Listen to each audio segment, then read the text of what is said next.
नमस्कार दोस्तों, दिव्य विज्ञान के YouTube चैनल में आपका स्वागत है। मेरा नाम है ग्रीस मिश्रा।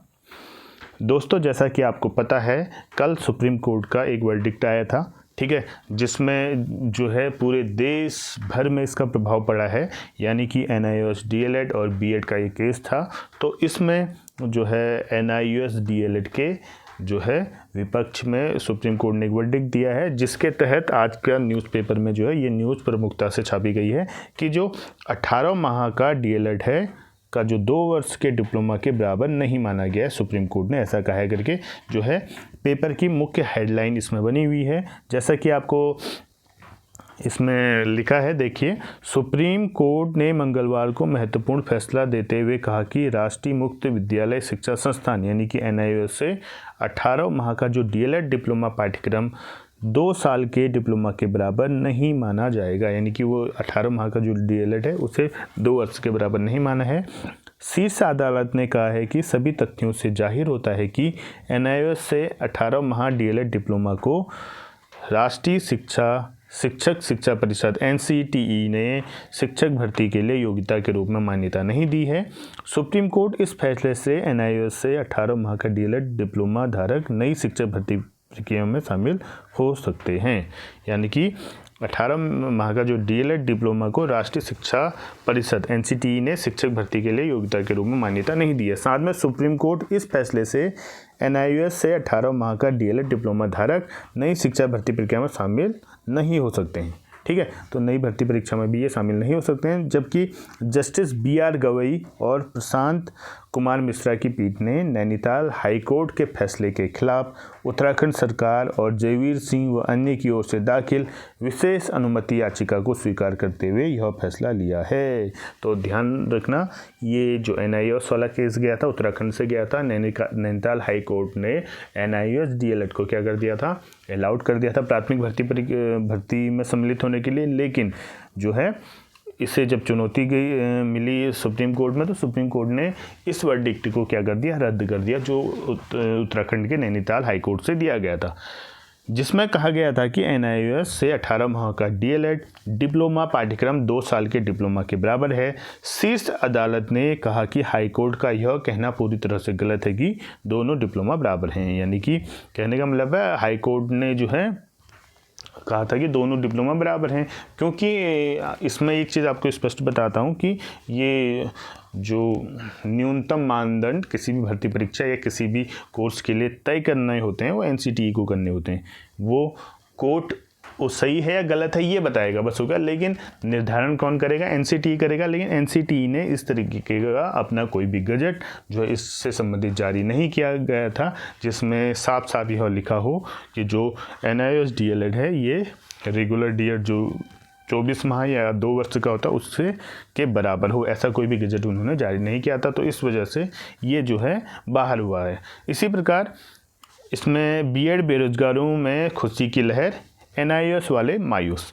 यानी इसके अंतर्गत लिखा गया है, क्या है कि बेसिक शिक्षा में NIOS DLED को शामिल न करने के सुप्रीम कोर्ट के फैसले से BEd TT प्रशिक्षित बेरोजगारों में उत्साह है। वहीं NIOS DLED वाले इस मामले में सुप्रीम कोर्ट के फैसले के खिलाफ रिव्यू दाखिल करने का निर्णय लिया गया। अब देखो, फैसला तो आ गया, अब ये रिव्यू के लिए ये फैसला जो है, जो पक्ष जो है इसमें हारा हुआ है यानी NIOS वाले, वो इसमें रिव्यू पिटीशन डालेंगे और ये review petition CJI chief justice of India इनके सम्मुख जाएगा।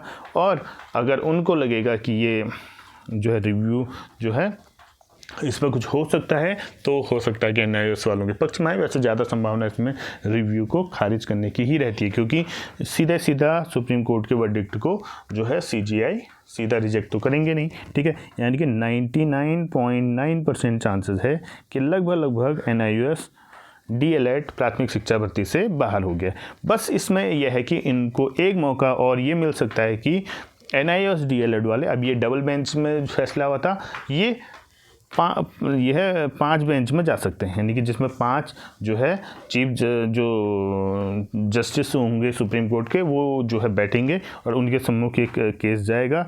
और इनमें से अगर 3 जो है जज अगर इसके पक्ष में आ जाते हैं तो पक्ष में फैसला आएगा, और 3 जज अगर इनके पक्ष में नहीं आते हैं दोबारा से, तो ये दोबारा से केस हार जाएंगे। तो एक ऑप्शन बचता है कि जो है 5वीं बेंच तक ये जाएं, ठीक है, सुप्रीम कोर्ट के, और उसके लिए इन्हें जो है दोबारा से जो है डालना पड़ेगा याचिकाकर्ताओं को कि इसमें जो है हमें 5वीं बेंच में जो है मामला जाए और वहाँ पर ये केस बने, ठीक है। साथ में बहरहाल सुप्रीम कोर्ट के फैसले से शिक्षा विभाग में पिछले करीब 1.5 साल से लटकी बेसिक शिक्षक भर्ती के दोबारा शुरू होने का फिलहाल रास्ता खुल गया है।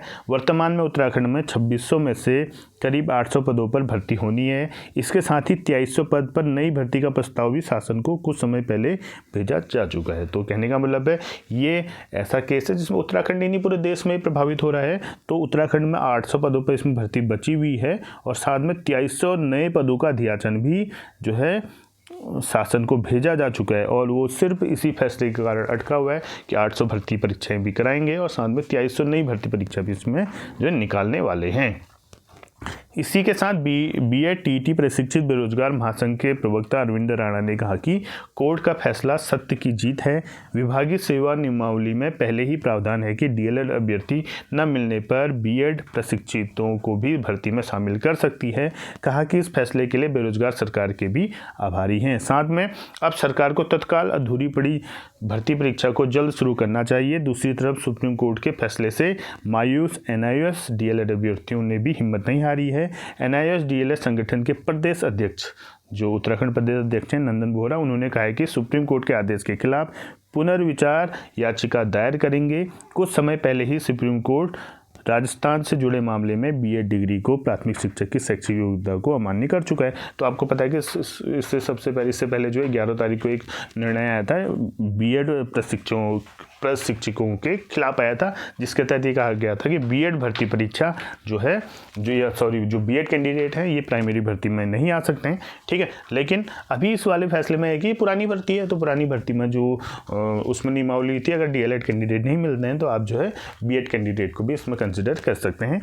तो उससे संबंधित 800 पदों पर भर्ती बची हुई है, उसमें जो है बीएड कैंडिडेट उत्तराखंड में अप्लाई करेंगे और साथ में नई भर्ती परीक्षा जो है परीक्षा तो नहीं होती, नई भर्ती के लिए जो है 2300 पदों का अध्याचन आने वाला है।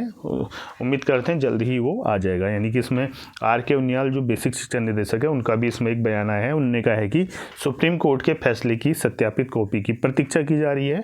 सुप्रीम कोर्ट के आदेश के अनुसार ही आगे हम कार्रवाई करेंगे। साथ में सुप्रीम कोर्ट के फैसले के बाद शिक्षा विभाग में बेसिक शिक्षक भर्ती का रास्ता खुल जाएगा और साथ में 800 पद ऐसे हैं जो भर्ती होने हैं पुरानी भर्ती के और 2300 पदों को नई भर्ती के लिए अध्याचन भेजा गया है प्रस्ताव इसमें। साथ में टीटी पास बीएड प्रशिक्षित प्राथमिक शिक्षकों में बनेंगे सहायक। तो इस कोर्ट का सीधा जो सुप्रीम कोर्ट का फैसला आया था उसका जो है पॉजिटिव प्रभाव जो है बीएड अभ्यर्थियों पर भी पड़ा है। उत्तराखंड की जहाँ तक बात करते हैं तो उत्तराखंड में बीएड टीटी प्रशिक्षित प्राथमिक विद्यालय शिक्षक भर्ती के योग्य होंगे। वहीं एनआईएस से डीएलएड करने वालों को शिक्षक भर्ती में शामिल नहीं किया जाएगा। यह फैसला मंगलवार को सुप्रीम कोर्ट ने उत्तराखंड सरकार और बीएड प्राथमिक प्रशिक्षित महासंघ की स्पेशल लीव पिटीशन पर सुनवाई के दौरान सुनाया था। सुप्रीम कोर्ट ने पिछले पखवाड़े सुनवाई के बाद शिक्षक भर्ती पर फैसला सुरक्षित रखा था। विदित रहे कि शासन ने 15 नवंबर 2021 को एनआईएस से डीएलएड अभ्यर्थियों को शिक्षा विभाग में रिक्त चल रहे 2600 पदों के लिए शिक्षक भर्ती में शामिल होने का आदेश दिया था। तो 2021 में दे दिया था आदेश, ठीक है। बीएड प्रशिक्षित जो थे उनके भारी विरोध के चलते प्रदेश सरकार ने इस आदेश को कुछ समय बाद रद्द कर दिया था। इससे नाराज होकर एनआईएस से डीएलएड करने वाले अभ्यर्थी इस फैसले के खिलाफ कहाँ चले गए थे? हाई कोर्ट चले गए थे। हाई कोर्ट ने इस मामले में एनआईएस से डीएलएड के अभ्यर्थियों के पक्ष में फैसला दिया था और ये वही फैसला है जिसको बाद में भी सुप्रीम कोर्ट ने रद्द कर दिया है, ठीक है। हाई कोर्ट के इस फैसले के खिलाफ पहले प्रदेश सरकार व इसके बाद बीएड प्रशिक्षित प्राथमिक महासंघ ने अलग अलग सुप्रीम कोर्ट में एसएलपी डाली थी। इसी वर्ष जून में प्रदेश शिक्षा सचिव रविनाथ रमन ने इस मामले में जल्द सुनवाई के लिए शिक्षा निदेशक को सुप्रीम कोर्ट में प्रार्थना पत्र देने के निर्देश दिए थे। शासन की ओर से कहा गया था कि विद्यालय में शिक्षक न होने की वजह से छात्र छात्राओं के भविष्य पर इसका क्या हो रहा है? प्रतिकूल असर पड़ रहा है। सरकार ने प्राथमिक विद्यालयों में रिक्त करीब 2600 पद पर सहायक अध्यापक भर्ती शुरू करनी थी। इन रिक्त पदों पर बीएड टीटी प्रशिक्षित 1726 की भर्ती प्रक्रिया भी पूरी कर ली थी। इस बीच नैनीताल हाईकोर्ट का फैसला आया कि एनआईएस डीएलएड प्रशिक्षितों को भी शिक्षा भर्ती में शामिल किया जाए।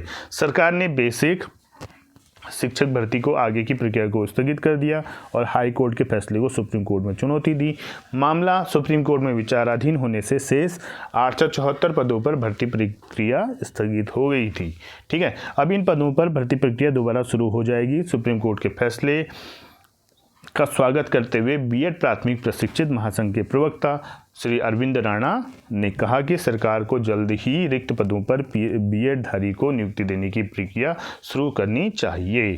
तो इस तरीके से जो है ये केस था NIOS DLED वर्सेस बीएड का, जिसमें बीएड वालों को लगभग जीत मिली है, NIOS वालों को हार मिली है। अब आगे का जो प्रोसेस होने वाला है मैंने आपको बताया कि NIOS DLED वाले जो याचिकाकर्ता हैं वो जो रिव्यू पिटीशन डालेंगे चीफ जस्टिस ऑफ इंडिया के सम्मुख और वो वहाँ पर अपना फैसला सुनाएंगे। ज़्यादा उम्मीद है कि उनके विपक्ष में ही फैसला आना है और उसके बाद भी उनके पास एक ऑप्शन बचता है कि ये डबल बेंच पे था मामला, वो जो है 5 बेंच में इस मामले को ले जाएं और वहाँ पर दोबारा से अपने जो है बात को उनके सम्मुख रखें और 5 में से कम 3 जो है जो जज हैं उनको जो है संतुष्ट करके वो अपने पक्ष में फैसला ला सकते हैं। वैसे उम्मीद कम है कि इतना जो है उनके पक्ष में आ जाए, क्योंकि 2 जज तो ये रहेंगे जिन्होंने फैसला दिया, 3 नए आएंगे, तो उन तीनों को ही उन्हें जो है क्या करना पड़ेगा, कन्विंस करना पड़ेगा। तो वो बहुत जो है टेढ़ी खीर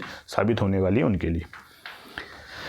साथ में एक यहाँ पर उत्तराखंड सरकार का जो एक नया जो है विवादास्पद जो है फैसला यहाँ पर आज के पेपर में जो आ रहा है, ये कह रहा है कि सरकारी स्कूल में पढ़ाई नहीं होगी प्रभावित, स्थानीय युवा बनेंगे गुरुजी। यानी कि प्राथमिक से माध्यमिक तक रिक्त पदों पर होगी पात्र युवाओं की तैनाती। 2000 में अस्तित्व में आए उत्तराखंड में वर्तमान में 16,500 से अधिक सरकारी स्कूल हैं। कैबिनेट मंत्री डॉक्टर धन सिंह रावत ने कहा है कि जल्द अमल में लाई जाएगी व्यवस्था। वो कह रहे हैं कि जो धन सिंह रावत हैं उत्तराखंड के जो शिक्षा मंत्री हैं बेसिक के, ठीक, तो वो कह रहे हैं कि अगर विद्यालयों में रिक्त शिक्षक नहीं है तो स्थानीय जो वहाँ बेरोजगार उनको वहाँ लगाया जाएगा। तो कैसे लगाया जाएगा, ये तो फिर वही वाली बात होगी कि हम जो है परमानेंट भर्ती नहीं करेंगे, हम क्या करेंगे जो है ठेके पर शिक्षक रखेंगे, उन्हें जो है 10-12 हज़ार 15 हज़ार रुपये देंगे, वो वहाँ पढ़ाएंगे और इस तरीके से शिक्षा व्यवस्था चलेगी। तो बहुत अच्छी जो है व्यवस्था तो इसे नहीं कहा जा सकता है। तो इसका जो है प्रतिकूल प्रभाव ही जो है शिक्षा व्यवस्था पर पड़ेगा, क्योंकि एक जो है स्थायी शिक्षक और एक अस्थायी शिक्षक में बहुत अंतर होता है। ठीक है, दोनों की मानसिक स्थिति में बहुत अंतर होता है, पढ़ाने के तरीके में भी अलग होगा। तो बहुत सी कठिनाइयाँ आती हैं जो है इस तरीके के जो है निर्णय से। अब ये चीज़ें जो है पिछले 2-3 साल से लगातार चलते आ रही हैं, बोलते रह रहे हैं कि ऐसा करेंगे, करते नहीं है। वैसे अगर करते हैं तो ये बहुत अच्छा नहीं है बेरोजगारों के लिए। इससे अच्छा होगा कि वो जो है स्थायी भर्ती लाएं। क्या दिक्कत है, तो स्थायी भर्ती लाएं। तो जितना इस तरीके से आप व्यवस्था कर रहे हैं तो इससे जो है आपकी शिक्षा व्यवस्था खराब ही होनी है। तो उससे अच्छा है कि आप परमानेंट भर्ती परीक्षा कराएं, जिससे कि जो है स्थानीय के साथ साथ सभी का होगा, जो योग्य होगा वो आएगा भर्ती परीक्षा को पास करके, और अगर योग्य होगा तो वो स्कूलों में पढ़ाएगा भी और शिक्षा व्यवस्था को सुचारू रूप से शुरू भी कर सकेगा। तो इस तरीके से ये आज की जो है मुख्य शिक्षा से संबंधित या शैक्षिक जो है न्यूज़ थी जो मैं आज आपके सामने लाया हूँ। ऐसे ही वीडियो के लिए आप हमारे चैनल को सब्सक्राइब कीजिए और शेयर कीजिए। मिलते हैं अपनी नई वीडियो में, तब तक के लिए जय हिंद, जय भारत, जय उत्तराखंड।